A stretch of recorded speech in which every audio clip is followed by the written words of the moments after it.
And we are back, motherfuckers. We're gonna be trade recapping today, the 1st of December 2025. So today was a weird day. I took 3 trades. I only allowed myself to take 1. I give myself an opportunity to take a second if I break even and I have a clear entry to a second setup or a second opportunity. Like, let's say I get it in discount, I get opportunity in discount, then I'll take it. Today was fucking weird. Okay, I had all the confluences for an opening range breakout. I took it. I moved my stop loss to break even, and I got stopped out, and then price ran a TP, which fucking sucked. But I ended up seeing another opportunity right after price came back into discount, and I took it. Second time, I did move my stop loss to break even prematurely. I ended up getting stopped out again before price ran back up. So from today, I'm going to show you why moving forward with December price action, I'm going to be doing purely leaving my stop loss. I'm not going to be moving my stop loss to break even anymore, because with December price action, from what I learned from last year, every time I hit my trade, I would have to allow the trade to go into drawdown before it goes back up, especially with December price action. Banks are trading a lot less, right? These hedge funds, they're going off for vacation. So there's a lot less money going into the market than it usually does throughout the year, because we're going towards the end, right? People are going on vacation, whatever. Less money is being flown into the market. So without further ado, I'm going to show you why I chose to take longs and what my confluences were going into this trade. So going to the higher time frame, right, on ES, this is what I saw. Of course, it's going to do that shit. All right, so this is my higher time frame confluences, okay? So on the higher time frame, we'll go into the 1 day. On the 1 day, this is what I saw. Price went ahead and broke above very important points of interest. Okay, so this is the 1 day chart, right? We can see that price had 5 straight days of bullish candles. 5 straight days of bullish candles, right? So we went ahead and broke past 1 point and a second point of interest, third point of interest, and then our fourth point of interest was going to be this daily fair value gap right here that you can see. Now, as we open up, you can see that price went ahead and closed above it, right? And this was Friday. So coming into Monday today, I'm thinking, okay, we went ahead and closed above the fair value gap. Now, are we going to see a reaction or not? So let me delete this fair value gap, drop into the 4 hour, and then see what our confluences are from there. So again, price went ahead and closed. We have this 4 hour fair value gap. I'm not going to mark it up because my shit gets slow. Right, we have this 4 hour fair value gap. Price closed above it. Right, so price is closing above all these points of interest. What does that tell us? That tells us that price is, it's telling us that price is bullish, right? So in this instance, I'm going to drop again into the 1 hour, and then we're going to go from there. All right, going to the 15 minute. Right, so in the 15 minute, this is what I'm seeing, right? Price came down, swept this liquidity. We have New York AM lows swept, New York lunch, New York AM lows, London lows. We have all these strong lows of liquidity being swept, right? This is all accumulation, by the way. And after having all of those levels swept, what that tells me is that price is getting ready for a reaction, right? I can see that price didn't go ahead and take this this high from Asia. So London session didn't take this Asia high, but if we check NQ, right? Check NQ, we can see that price also didn't take out this Asia high, right? And then it created this higher high, respecting this swing low and going for higher, right? So this is where I told myself, okay, this is what I want to see. Now that we know that ES and NQ are both respecting higher time frame swing lows, that means that we're going to continue to go higher, especially after on the higher time frame we see that we're taking out higher points of interest. We have this rebalance right here, so this is where we can enter in discount, right? And this is why it's so important to look for opportunities in discount. Knowing the difference between premium and discount will save you a lot of losses. It's going to make you a much better trader. So again, how do you identify discount? You identify discount by realizing that price is rebalancing, right? So after a range is rebalanced, it'll tell you that price is ready to continue to go higher, right? Same thing goes on the lower time frame. You're going to create higher highs and higher lows. You're going to keep going higher. Same thing if you're going on the lower time frame, lower lows and lower highs if you're going bearish. So in this instance, my narrative, my bias is we're going to go higher, right? We have all of this draws on liquidity that got swept. These are external strong levels of liquidity that got swept. Now I can see that price, even though price didn't take out this Asia high, we can see that it's going higher before taking out this swing low during pre-market. Now, again, confirmations. Trading is all about confluences. We don't know 100% for certain, but if it walks like a duck and it talks like a duck, it's a fucking duck. No other way to put it. Right? So I marked out my 15-minute opening range right here. We have this 5 o'clock, right? 5 o'clock a.m. Pacific Standard Time is going to be 8 a.m. Eastern Standard Time. So I went ahead and dropped into the 5-minute. I saw that price broke above, right? Again, respecting this swing low, right? This was my entry right here. So I took my entry, and again, I took a couple trades, so my orders are going to be kind of fucked up, but let's check it out anyway. First trade being, let's see, 6:30, 9:30, goddamn. 6:30, my first fill was at 68.19. Again, I come with receipts, 68.19. Right, so I waited, and then I took the trade at 6:30 in the morning. So 6:30 in the morning, I entered at 68.19. 6:30 in the morning. Oh shit. Oh. 6:30 in the morning. So I entered here at 6:19. So this is a good enough fill, right? If I would have just held, right, and kept my stop loss where it was, I would have held, and I would have won the trade. My TP was this new week opening gap at 68.55. My first trims were gonna come at this Asia high, right? Because we already know that every time a strong level of liquidity gets swept, there is most likely going to be a reaction, right? And if there isn't, that just goes to show that price is very, very strong in that bias, right? In this case, it's longs, it's bullish, right? So I placed my stop loss, I believe 10 points. Yeah, right here, I believe 68.11. And then my TP was up here at 68.55, right before this new week opening gap. So again, new week opening gap provides for strong levels of liquidity, right? It is also a strong level. So I have this new week opening gap as a target, and you'll see why it's very fucking strong, right? Price literally rejected off of that shit. So yeah, let's go from there.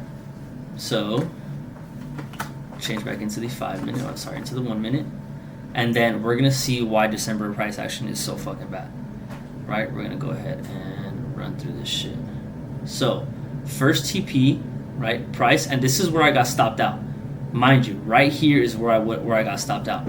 Now, after price closed above, my shit's going slow, so I'm not going to go into the 5-minute right now, but there's a 5-minute fair value gap that we closed above, and then price ran through my fucking entry right here, right? And if I would have just held my fucking stop loss where I had it, I would have held this trade, right? I would have took trims right here, and I would have took full TP at 68.55. Now I know this is a small trim at 68.31, which is only about 11 points, but that's literally where my stop loss was. So I literally would have trimmed half my position at 101, right?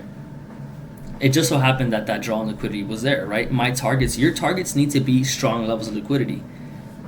External draws, right? Asia, London, highs, lows, previous day session, highs, lows, right? Those are strong levels. New week opening gap, strong level. New day opening gap, still kind of strong, but like not as much. Not as good as the others, but it's still a level to keep in mind of, right? New week opening gap, very strong, right? So let's take a look. Price literally swam to my TP, right? And then we're going to see right here that price goes ahead and rejects again before going for higher again. Now notice, it's literally this point right here at 735 respected the low by literally 1.46, and it respected it. What does that tell you? December price action is fucking bad, right? What does this tell me? It tells me that price is not going to do what it usually does, right? It's going to go to the target, and it might even respect where you're going, and it might respect your swing lows, right? The lows that it creates, The internal swing lows that they create or the internal swing highs that they create, it might respect it, it might not, right? Especially during December price action. What does this tell you, right? Me literally being 1 point away from the previous swing low that was created at 644. Again, these are very important things that we need to take note of. As traders, we need to be taking note of what the fuck is going on, right? What are we looking at? What is price telling us? Okay, price is going to shoot right back up and then reject again, right? This is fucking terrible price action. Now, if we go back into the 5 minute, what are we seeing on the 5 minute, right? We are seeing higher highs and higher lows. Now, this is where I took my second entry. I took my entry somewhere around here. Let me see.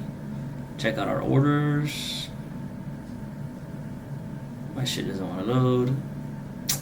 Whatever, it's just not loading. Anyways, I took my entry somewhere around here, okay? And then my fuck up was going break even after this swing high got taken out, right? So very normal of me, right? If I take another trade and I take it in discount, I'm gonna wait till price breaks above, in this case, the swing high that it created, and then go break even. Because in most instances, right, in my trading career, my time to go break even is after an internal high gets created. Or sorry, when an internal high in this instance gets disrespected. Sorry about that. So after we see that this high was disrespected and it got taken out, that's my key to go break even.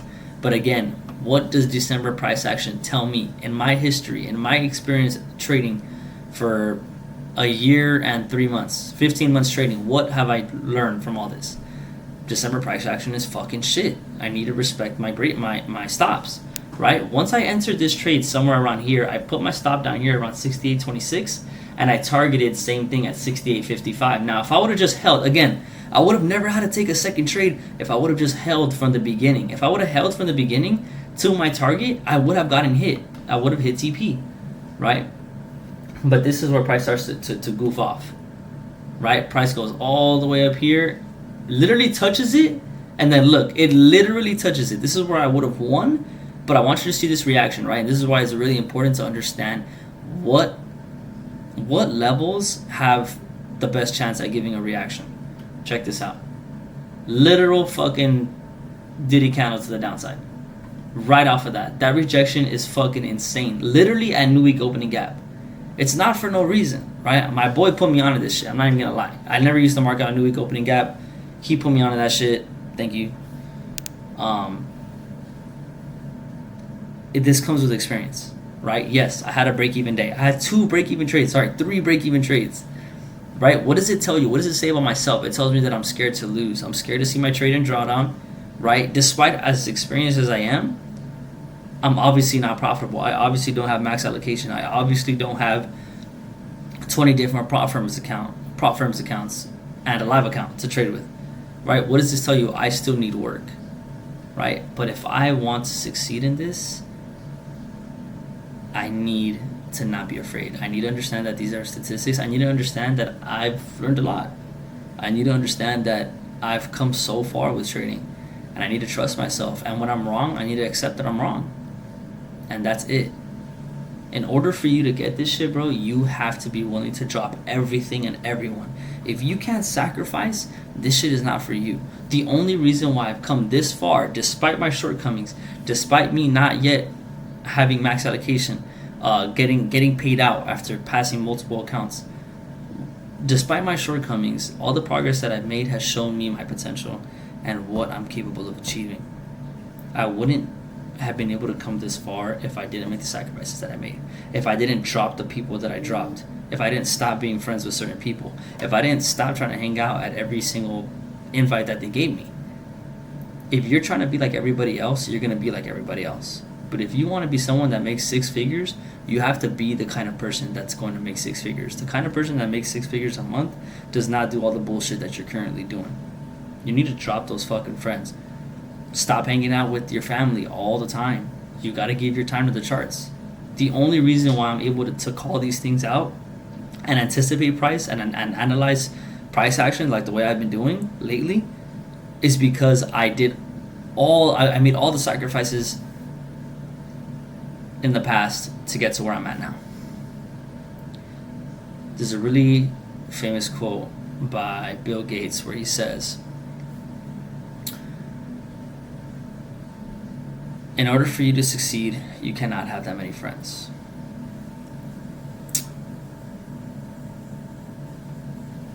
And I feel like it really resonated with me because I used to be the kind of person that wanted to be friends with everybody, that wanted to hang out at every convenience, that wanted to just be in the mix. I wanted to belong. But something deep inside me always told me that I wasn't like everybody else. And I could never really pinpoint why. Until I got older. When I graduated, I started to understand that I'm just a lot different than other people. And that's because I know that I'm not meant for the same simplicities that they want. I don't want a 9 to 5. I don't want to work my ass off and not see my kid anymore. I don't want to not spend time with my family and have to only use vacation hours or ask when to use the restroom or fucking ask when to eat and ask when I can leave and when I can come and when I can go and when they can schedule me and beg for hours. I didn't want that shit. I don't want that shit. And I'm gonna get it. No matter how long it takes me, I'm going to fucking get it. I fucking promise you. I'm gonna finish reading you the rest of this quote. Bill Gates said, and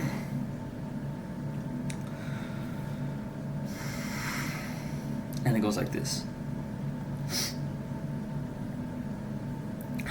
You may lose a lot of friends when you get serious about your life goals. And that's why a Lamborghini has 2 seats and a bus has 50. Fucking hard. I will fucking see you guys in the next one. Let's see how we do tomorrow.